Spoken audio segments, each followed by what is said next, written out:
What if I told you that the air in a city became so toxic that 12,000 people died in 5 days, and that doctors had been warning it would happen for years, but the government did nothing because regulation would hurt business?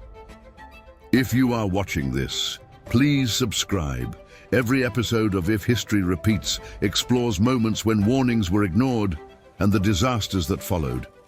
Imagine you are living in London, December 1952, winter. It is cold, very cold. You are burning coal in your fireplace to stay warm. Everyone is. Homes across the city, factories, power plants. Coal is everywhere. It is how London heats itself, how it powers itself. The city runs on coal. On December 5th, a fog rolls in, thick, yellow. At first, it seems like normal London fog.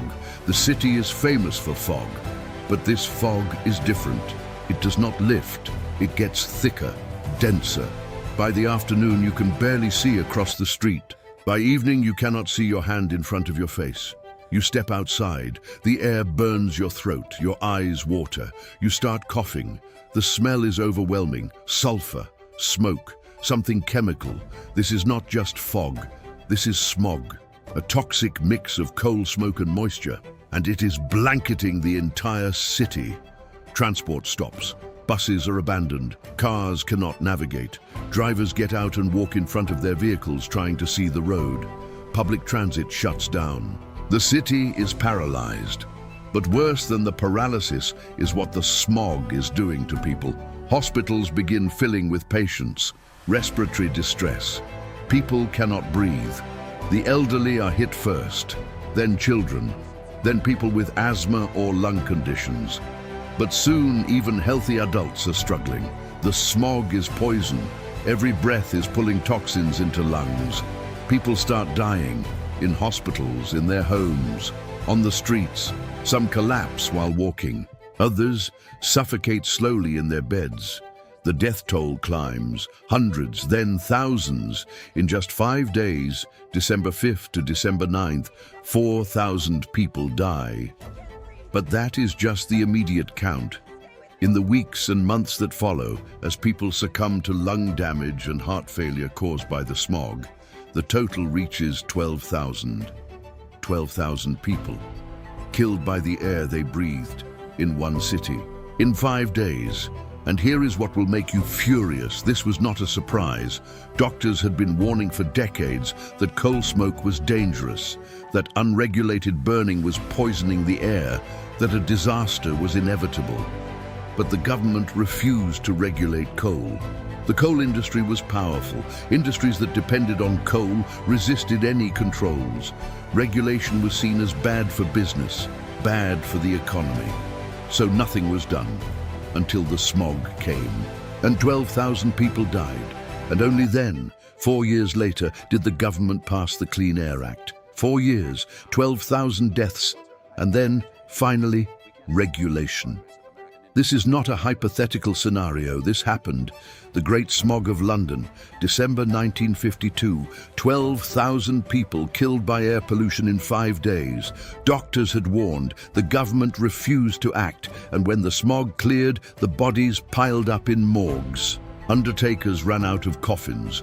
Welcome to If History Repeats. Today we go back to London, December 1952, to the smog that killed 12,000 people, the warnings that were ignored, and the government that chose business over lives. And then we ask, has anything changed, or are we still poisoning the air and calling it progress? Let's begin. London in the 1950s was a city powered by coal. Homes burned coal for heating. Factories burned coal for production. Power plants burned coal for electricity. Coal was cheap, abundant, essential to the economy, but coal produces smoke, sulfur dioxide, particulate matter, carbon monoxide, toxic compounds that hang in the air. On a normal day, the smoke dispersed. Wind carried it away. Rain washed it down. But December 1952 was not normal. The weather created a perfect trap. An anticyclone settled over London. High pressure, no wind, cold air at ground level, warmer air above. This is called a temperature inversion. Normally, warm air rises and carries pollutants up and away, but in an inversion, the warm air acts like a lid. It traps cold air and all the pollution at ground level. Nothing escapes. On December 5th, Londoners woke to fog, common in winter. But as the day progressed, the fog thickened. It was not just water vapor, it was smoke. Coal smoke from millions of chimneys, factories and power plants, all trapped, concentrating. The fog turned yellow, then brown, then black. By evening, visibility was near zero. People could not see across the street. Traffic stopped. Ambulances could not reach patients. Trains were cancelled. The city ground to a halt, and people started to die. The smog was a chemical weapon. Sulfur dioxide levels were catastrophic. Particulate matter, tiny particles of soot and ash, filled the air. Every breath pulled this toxic mix into lungs. The particles irritated airways, caused inflammation, triggered asthma attacks. The sulfur dioxide damaged lung tissue. The elderly were most vulnerable. Their lungs were weaker, their immune systems less robust. They suffocated. Children with asthma could not breathe. Some died in their parents' arms. Even healthy adults began to feel the effects. Coughing, wheezing, chest pain. Hospitals were overwhelmed, beds filled, doctors worked around the clock. But there was no treatment, no cure. The only solution was clean air, and there was no clean air. The smog persisted for 5 days. December 5th, 6, 7, 8, 9. 5 days of poison. On December 9th, the weather changed. Wind returned. The inversion broke. The smog dispersed. Within hours, the air cleared. London could breathe again, but the damage was done. 4,000 people had died during the smog. Bodies piled up in morgues. Undertakers could not keep up. Coffins ran out. Funerals were delayed. And the deaths did not stop. In the weeks and months that followed, another 8,000 people died from complications, lung infections, heart failure, respiratory collapse. The smog had damaged their bodies. They could not recover. The final death toll, 12,000. The government's initial response was denial. Officials downplayed the disaster, claimed the death toll was around 4,000, suggested it was just a bad fog, natural, unfortunate, but not preventable. This was a lie. The Great Smog was entirely man-made, caused by unregulated coal burning, and it was preventable. Doctors had been warning for decades. As early as the 1800s, physicians documented the link between coal smoke and respiratory disease. In the early 1900s, public health experts called for regulation, smoke abatement laws, emission controls, cleaner fuels. But the coal industry fought back, argued regulation would cripple the economy, kill jobs, hurt businesses. The government sided with industry. Regulation was delayed, weakened, ignored. The economic argument won, public health lost. After the Great Smog, the evidence was undeniable. 12,000 people dead. The government could not deny it anymore, but action was still slow. It took 4 years, until 1956, for the Clean Air Act to pass. The act created smokeless zones in cities, restricted coal burning for heating, encouraged cleaner fuels like gas and electricity. Over time, London's air improved. The deadly smog stopped. But the lesson was clear. Regulation came only after mass death, not before, not when doctors warned, not when the threat was obvious. Only after 12,000 people suffocated did the government act, and no one was held accountable, no coal company executives, no government officials. It was treated as a natural disaster, an unfortunate event, not a preventable catastrophe caused by prioritizing profit over health. The Great Smog exposed a brutal truth. Governments will allow people to die if regulation threatens economic interests. Warnings are ignored, experts are dismissed, and only when the bodies pile up, when the disaster is too large to hide, does action come. And even then, it comes slowly, reluctantly. London learned this lesson at the cost of 12,000 lives. So here is the question. Has the world learned the lesson of the Great Smog? Is air pollution taken seriously now, or are we repeating the same mistakes? The answer is depressing, because air pollution still kills millions of people every year. And the pattern, industries resist regulation, governments delay, people die, continues. The World Health Organization estimates that 7 million people die prematurely every year from air pollution. 7 million. That is the equivalent of the Great Smog happening every single day. Coal, vehicle emissions, industrial pollution. Toxic air is a global crisis. In China and India, smog events rival the Great Smog in severity. Beijing has seen air quality so bad that visibility drops to near zero.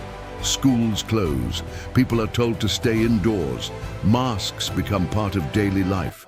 The air is poison, just like London in 1952. And the response? Delayed, incremental. China has made progress, shut down coal plants, invested in clean energy, but it took decades of crisis, millions of deaths, public outcry. The same pattern. Wait until the disaster is undeniable. Then act. Developing countries face the same choice London faced in 1952. Regulate pollution and slow economic growth, or prioritize growth and accept the deaths.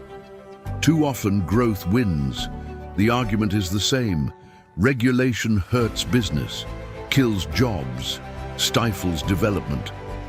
But the cost is human lives. Children with asthma, elderly with lung disease, healthy adults dying prematurely from heart attacks and strokes caused by air pollution.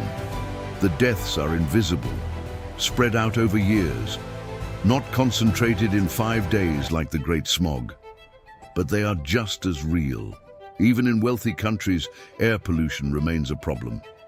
Los Angeles, Houston, industrial cities across Europe, air quality warnings, smog alerts. The infrastructure of pollution is still in place. Cars, factories, power plants. We have reduced emissions, improved technology, but we have not eliminated the problem, and industries still resist stricter regulation, lobby against emission standards, argue costs are too high. The same playbook, the same arguments. Profit over health. If you made it this far, thank you. In December 1952, London was engulfed in toxic smog. 12,000 people died in 5 days.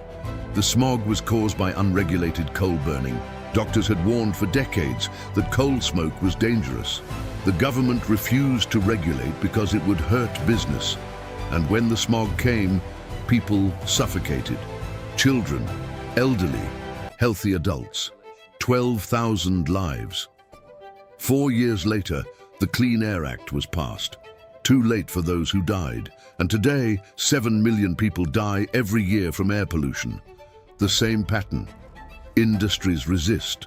Governments delay. People die. Share this with someone who refuses to look away. Next episode, Halifax, Nova Scotia.